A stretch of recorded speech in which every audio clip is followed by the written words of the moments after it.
Welcome to How to Interpret Your Bible class. My name is Spencer Conway, and I'm one of the pastors on staff here at Rock Church Halifax. And it's my hope that this would be a resource that would help you in your walk with Jesus and your study of the Bible. So we just wanted to say thank you for tuning in. Be sure to subscribe to our channel so you can stay up to date with all of the new content we're posting every week. But for now, we really hope that you enjoyed this teaching. Hey everyone, welcome back to another class of How to Interpret Your Bible. And today we are going to be jumping into the literary genre narrative. Another way we could say narrative is stories. And I'm so excited to talk about this literary genre today because for a lot of us, we relate a lot to stories. We understand what we mean when we talk about stories and narrative because we grew up reading stories. Maybe our parents read stories to us. We grew up hearing stories from grandparents and parents and friends, and we even naturally come to a place in our lives where we begin to tell our own stories about our own unique experiences. And so that's why it's so cool that in God's Word, we see narrative as a massive literary genre that God has used to communicate truth to us. So let's talk about how to interpret the narrative portions in the Bible. All right, here's a little introduction. Get this, narrative stories comprise nearly half of the Old Testament, 50%. So it makes up a massive portion of yours and my Bible. Narrative, let's just be really clear on what we mean when we use this word. Narrative is a literary form characterized by sequential time action and involves plot, setting, and characters. It is the story form of literature. The meaning of narrative derives primarily from the actions of its characters. That's really important. Rather than telling us how to live or how not to live, the narrative shows us how to live or not to live by the actions of its characters. So where in certain portions of the Bible you may be used to having an explicit and clear directive given by perhaps Paul the Apostle, when we're reading the narrative, we more so get the hints and the clues through the actions of the characters we're reading about. So let's talk about the purpose of narrative. Narrative in the Bible should be understood as history, but it's so important to understand it's so much more than just history. The purpose of these narratives and these stories is first and foremost theological. What do we mean by that? We mean that God is using these stories to teach us theology, that is, to teach us about Himself. This does not deny the historicity of the text, and the term theological history is an accurate classification of what we find in the Bible. This theological history comes to us, in large part, in narrative form. So here's a key question that maybe you're thinking about, maybe not, but we're going to talk about it anyway. Why would God choose narrative literature to communicate theological truth to us? Like, have you ever thought about all the different stories in the Bible? For me, I grew up in church. There's so many stories I remember hearing about through Sunday school. You know, you got Noah's Ark. You got Adam and Eve, you got Cain and Abel, you got Moses and the Exodus out of Egypt and the conquest of the Promised Land. There's so many different stories, Samson and Delilah. And so growing up in church, we can have our minds so full of all these stories, or maybe you didn't grow up in church, but you're kind of familiar with different stories. Why would God communicate theology to us, truth to us in the form of stories? Well, I think it's important to consider some of the pros when we talk about this question. And let me tell you this, there are a lot of pros. There's a lot of good reasons why God may have chosen to do this. Consider a couple of these. Narratives are interesting, both to children and adults. Narratives pull us into the action of the story. Narratives usually depict real life and are thus easy to relate to. We find ourselves asking what we would have done if we were in that situation. Fourth, narratives can portray the ambiguities and the complexities of life. Fifth, narratives are easy to remember. I think that that's totally true. Number 6, God can include Himself as one of the characters in the narrative. Thus, He can teach us about Himself by what He says and does in specific contexts. And that's exactly what we see happen all throughout the narrative of the Bible. 7, narratives are holistic. We see characters struggle, but we also see resolution of their struggle. We see the entire character. 8, narratives relate short incidents and events to a big overall story. Now, perhaps you like to play devil's advocate, no pun intended, and you think, yeah, well, there's a lot of pros, but what about the cons? Like, why made it not be smart to communicate to us through narrative? Well, the meaning of the narrative can be subtle or ambiguous and is not always clearly stated. The casual reader may miss the meaning altogether. Okay. How about this one? The reader may get enthralled with the narrative as a story and miss its meaning. You miss the punch that it's trying to pack, right? Maybe this, the reader may assume that since the literature is narrative, it deals only with history and not theology. Uh-oh, that's a mistake that we're going to want to avoid. Or how about this? The reader may read too much theology into the narrative. That's what we call allegorizing. So sometimes we may read things into the narrative that aren't necessarily there or weren't necessarily intended by the author when he originally wrote the narrative. But in taking all of this into account, I think it's fair to say that the pros definitely outweigh the cons. And I believe that God chose to communicate to us through narrative because the biblical narrative engages us in a powerful way. They challenge us, interest us, rebuke us, puzzle us, and entertain us.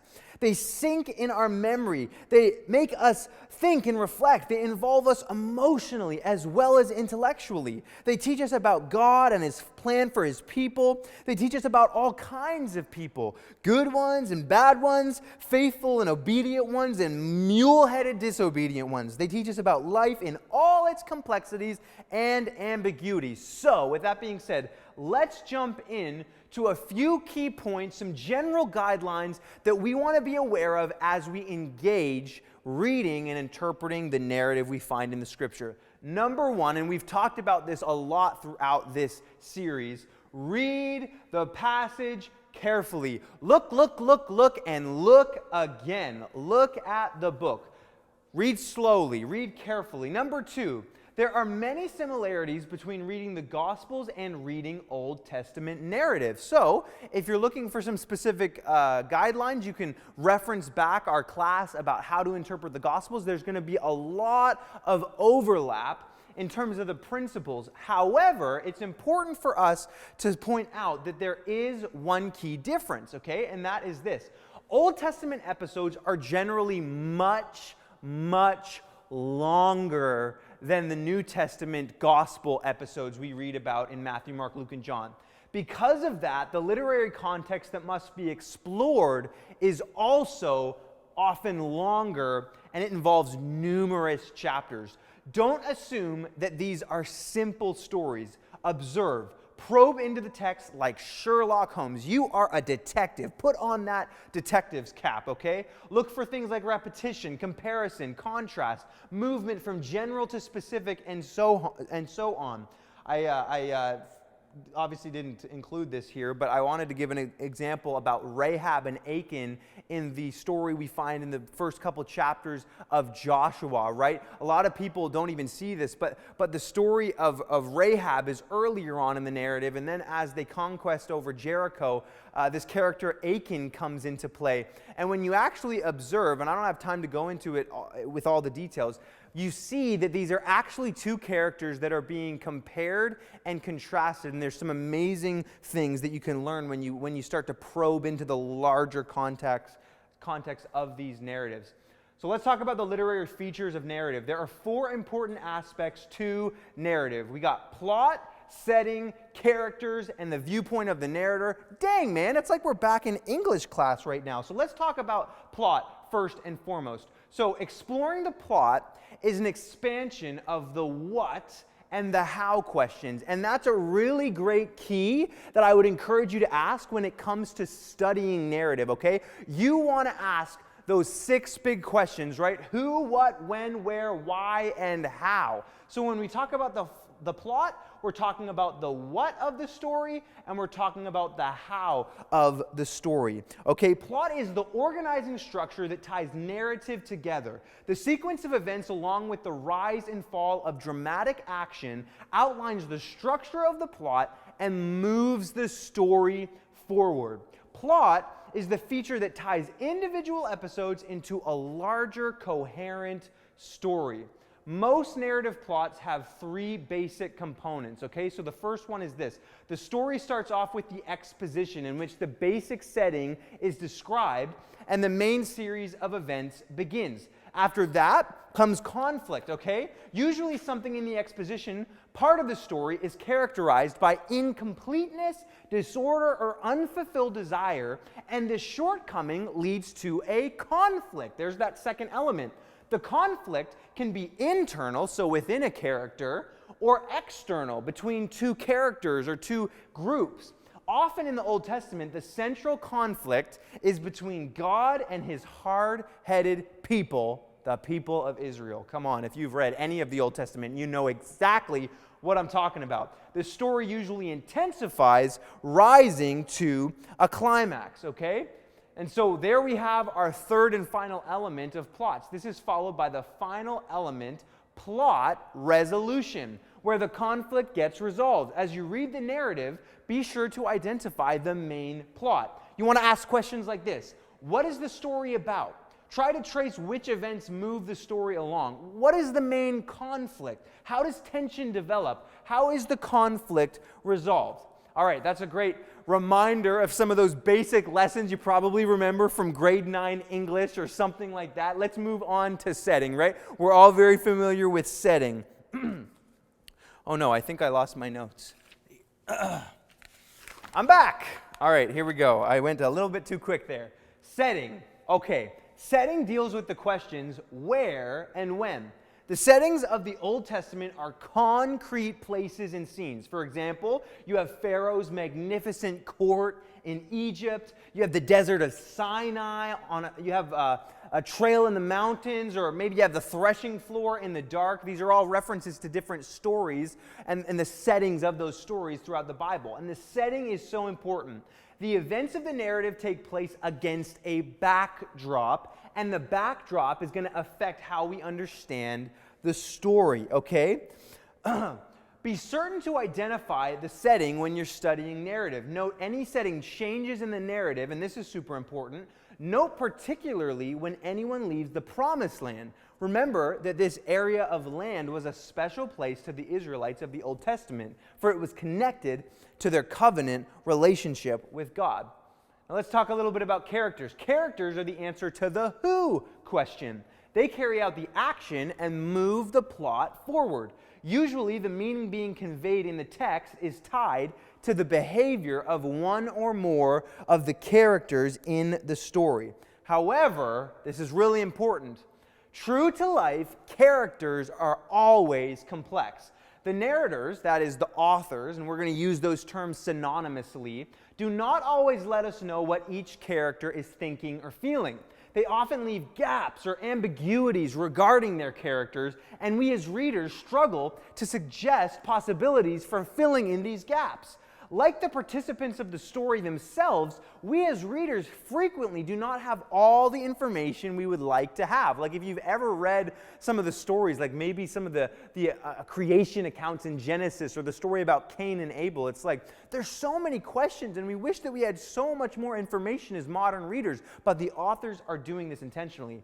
The narrators tease us, right? Pulling us along slowly and revealing only critical pieces of information that keep us enthralled with the story and reading on. This is part of good story writing. Now let's talk about the viewpoint of the narrator, the fourth and final element we want to talk about. The narrator, or the author, is the one responsible for conveying the meaning to the readers through the story. Sometimes the narrator expresses his view to us clearly by using summary statements or judgment statements. For example, you want to look up 2 Kings 17, verse 7. The purpose or the meaning that the author is trying to convey is expressed very clearly in that passage there. The meaning he conveys through the story is an implicit meaning, not an explicit one. Ooh, that's going to mess with some of us, because some of us want the reading of the Bible to just come easy. No. There's an implicit meaning, not an explicit one. He does not come right out and tell us the meaning. Rather, he lets characters and their actions speak for themselves.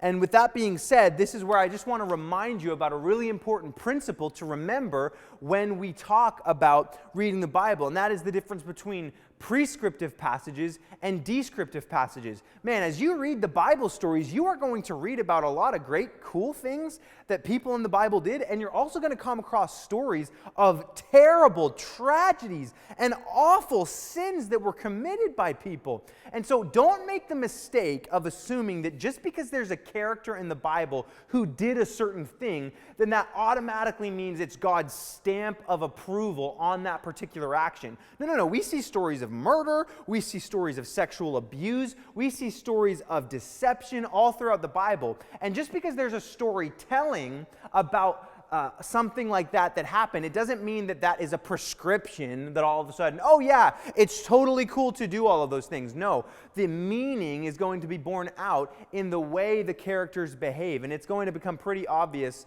what's trying to be shown through the actions of these characters, okay?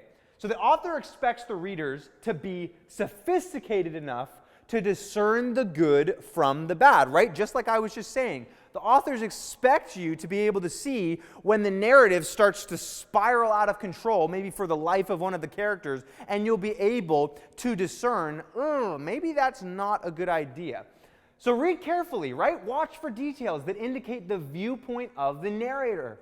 Be aware that the narrative may be subtle in its manner of presentation. However, if you observe closely and read carefully, you will be able to see the subtle details and clues that the narrator has placed to keep us on the right track and to allow us to grasp his intended meaning. Now, I do want to just mention a few important elements that are really commonly used in the narratives throughout the Bible. And the first thing that I'll point out is comparison and contrast. And the other literary feature that we'll talk about is the one of irony, okay? So first and foremost, comparisons and contrasts are used often. This literary technique is a major device used in the Old Testament narrative to develop plot and to move the story forward. So with comparison, it's when you're looking at the similarities, and with contrast, it's when you're looking at the differences. So oftentimes you'll see that happen with different characters. I brought up Rahab and Achan. There's a comparison and a contrast that the author is doing as the narrative develops in the first couple chapters of Joshua. That's a great example. Now let's talk about irony. Irony is a literary term used to describe situations where the literal or surface meaning of an event or episode is quite different, indeed sometimes opposite, of the narrator's intended meaning. This is not done to hide the meaning from the reader, but to present the meaning with more force. It allows the narrator to sneak up on the readers and surprise them with the unexpected. Occasionally, it also provides some humor. In irony, actions and events may have multiple implications. Now let's talk about literary context. This is so important to grasp as we read narrative. Literary context, the big story. A key question to keep asking over and over as you're reading narrative in the Bible is this: how does this episode fit into the big picture or the big story? The parts whole interaction is so important to keep in mind as you attempt to interpret individual stories accurately. Interpretations that do not fit into the overall story are probably incorrect. Furthermore, a proper understanding of many events is only possible when they are read in light of the bigger story. Okay? So, let's keep on going. We got to remember this, right? Literary context is important. Placing the smaller narratives that we study into proper context within the overall story is crucial to developing a correct understanding of the passage. Now, how is this done? How much text should we read in order to place an episode in proper context? Okay? We suggest the following guidelines moving from the larger context to the smaller context. Number one, be aware of the overall story of the Old Testament. Explore how the character or episode you are studying fits in to the big picture. And here's a little pivot right here, a little camp out. We're going to pitch a tent. My challenge to anyone who is watching this, if you are a Christian and you have not read the entire Bible yet, I want to challenge you to make that a top priority in your life. You don't need to do it in a week. You don't need to do it in a month. Hey, maybe you don't even do it in a year. But if you commit to getting the whole Bible in you, it's going to help you understand so much more of what's going on because you're going to have the greater context. So be aware of the overall story of the Old Testament, okay? Number 2, study the overall themes and message of the book of the Bible that your episode is in. So let's say that you're looking at the book of Exodus. It would be smart to take some time to maybe study some of the themes and some of the motifs and some of the things that you see overall in the book of Exodus, maybe before jumping into the nitty-gritty. Read a summary statement of the book in a good Bible dictionary. If possible, read the entire book yourself. Look for connections between the episodes you are studying and the rest of the book. What role does your episode play in the overall plot of the book? And by the way, right here it says, if possible. Listen, if you know how to read English, it is possible. A lot of people like to say, oh, reading the Bible is so hard. No. If you know how to read English, reading the Bible is not hard, okay? Sometimes understanding what the Bible means can be a little bit more difficult, but reading it is not hard. So let's start reading the Bible more. You hearing me? Number 3, we recommend that you read the entire larger episode. For example, okay, take this for example. Let's say I'm preparing for a sermon on Sunday, or I'm just studying an event in Abraham's life just for the fun of it. I'm interested in the great father of our faith, Abraham. So, instead of just reading one episode, I want to make sure that I want to read the entire story, the entire Abraham narrative found in Genesis 12 to 25. Try to determine how the event you are studying fits into the larger episode. Remember to read carefully and to look for connections. Does that make sense? Basically what I'm saying is, what's a good example? Like, I can't even think off the top of my head of an example of like Abraham. Well, how about this one? How about when he's visited, or how about when he has like a conversation with God and he petitions God to relent from sending his judgment and destruction on Sodom and Gomorrah if there's a number of righteous people found in the city, right? Let's say you're studying that passage.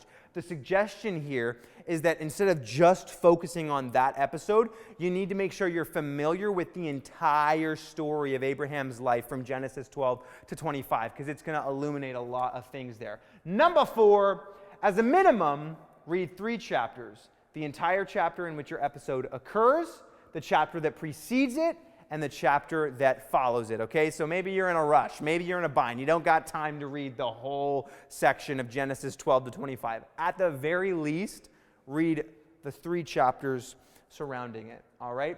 Let's look at a couple final considerations, okay? It is essential that we be able to discern the good guys from the bad guys in the Old Testament. The Old Testament is not like old Westerners. Those old movies portrayed a mythical world with simple characters and no gray areas. The Bible deals with real life and real people. People are complex, and so are the great stories about them. So don't be surprised when you find complicated personalities in the Old Testament. This is an important point to consider because one of the main ways we will derive meaning and theological principles from the narrative text is through the behavior of the main characters. Many will become models for us, providing patterns and example of faithful living before God, while there will most certainly be others that become negative models for us, okay? So one common error is to assume that everyone in the story is a hero, a model for us to copy. Listen, this is not true. Not everyone you read about in the Old Testament narratives are models for us to follow. Many of the people are negative characters, and we need to be aware of this. If we mistake a bad guy for a good guy, we will be missing the point of the story. And here's where we kind of bring in that tension, that gray. You also have to keep in mind that most of the main characters, excluding God, remember that one, contain mixtures of good and bad traits.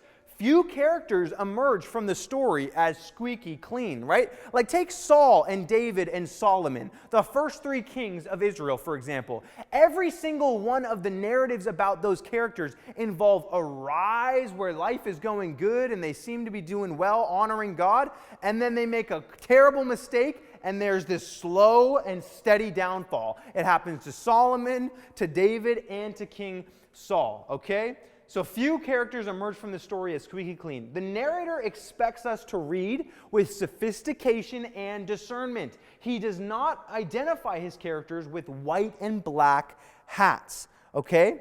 That's so important. Another important procedure to follow in interpreting these characters is to relate their story to the larger context. What is taking place in the larger story, and what role does the specific individual story under consideration play into the big picture? For example, let's talk about Samson, okay? Samson is, there's a story about Samson and Delilah. Freaking Delilah. No, freaking Samson too, okay? Samson, how does his story fit into the overall story of the book of Judges? Remember, the book of Judges is basically a book chronicling the downward theological and moral spiral of the nation of Israel after they begin to settle in the promised land. Samson is a part of that downward spiral. He's not a positive model. He's a negative model. Dang, that'll mess up some of your Sunday school education. That's okay, though. We're learning, we're growing. And one final point to remember, this is so important. God, as we read, we need to remember and take a posture where we know God is the main character. Throughout most of the Old Testament narrative literature, God is a central character. And if we miss God in the story, we have missed the story. I just got to say that one more time. If you're reading a narrative and you miss God in the story, you've missed the story. Narrative is powerful and effective at revealing the character of the participants to us. One of the central purposes of this material is to reveal God to us. Remember, it's theological history, so it's story given to us for the purposes of teaching us theology, teaching us about God and who He is. We have the opportunity to see God at work in numerous situations dealing with various human-related problems. So let God be God. Too often, and we'll end on this note, too often we seek to systematize God. We try to fit Him into neat theological or philosophical categories. God is omniscient. God is omnipotent, omniscient, and omnipresent. Certainly these doctrines are true, but they're abstract concepts, and if they're not balanced with the personal aspects of God, they tend to isolate us from God. If we're not careful, God will become an impersonal, distant abstraction from us, like the Force in Star Wars. The narratives of the Old Testament reject this view of God. The Lord is not something abstract that you feel, but rather a person who speaks, relates, gets angry, hurts, changes his mind, argues, loves. He relates to people on a human level, but He continues to be more than us, still above us. God is the hero of the story. And as you read the Old Testament, please don't get bogged down with trying to explain away every troubling passage. Take them at face value, study them carefully to see what they reveal to us about the character of God, and do not try to keep God in a box.